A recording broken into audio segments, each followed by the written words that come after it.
നമസ്കാരം, കൊട്ടാരക്കര മീഡിയയിലേക്ക് സ്വാഗതം. കേരളത്തിലെ എല്ലാ KSRTC ബസ്സുകളിലും മുതിർന്ന പൗരന്മാർക്ക് പ്രത്യേക സീറ്റ് സംവരണം ചെയ്യണമെന്ന് മനുഷ്യാവകാശ കമ്മീഷൻ ജുഡീഷ്യൽ അംഗം കെ ബൈജുനാഥ് ഉത്തരവിട്ടു.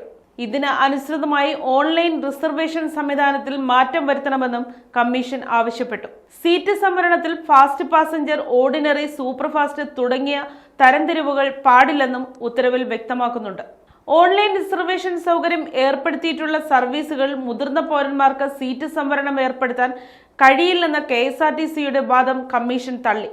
ഇത്തരം ബസ്സുകളിൽ പൊതുവിഭാഗം സീറ്റുകളിൽ മുതിർന്ന പൗരന്മാർക്ക് യാത്ര ചെയ്യാൻ കഴിയുമെന്ന വാദവും കമ്മീഷൻ അംഗീകരിച്ചില്ല. മുതിർന്ന പൗരന്മാർക്ക് സംരക്ഷണവും സമാധാനവും സുരക്ഷിതത്വവും നൽകേണ്ടത് സ്റ്റേറ്റിന്റെ ഉത്തരവാദിത്തമാണെന്നും ഉത്തരവിൽ ചൂണ്ടിക്കാട്ടി. ഇത് ഭരണഘടനയുടെ 41-ാം അനുച്ഛേദം ഉറപ്പു നൽകുന്ന അവകാശമാണെന്നും കമ്മീഷൻ വ്യക്തമാക്കി. നിലവിലെ നിയമപ്രകാരം ഓൺലൈൻ റിസർവേഷൻ സൗകര്യമുള്ള സർവീസുകളിൽ മുതിർന്ന പൗരന്മാർക്ക് സീറ്റ് സംവരണം ചെയ്യാൻ കഴിയില്ലെന്നും KSRTC അറിയിച്ചിരുന്നു. കൂടാതെ സ്വീകരിച്ച നടപടികൾ KSRTC MD 1 മാസത്തിനകം കമ്മീഷനെ അറിയിക്കണമെന്നും ഉത്തരവിൽ നിർദ്ദേശിച്ചിട്ടുണ്ട്.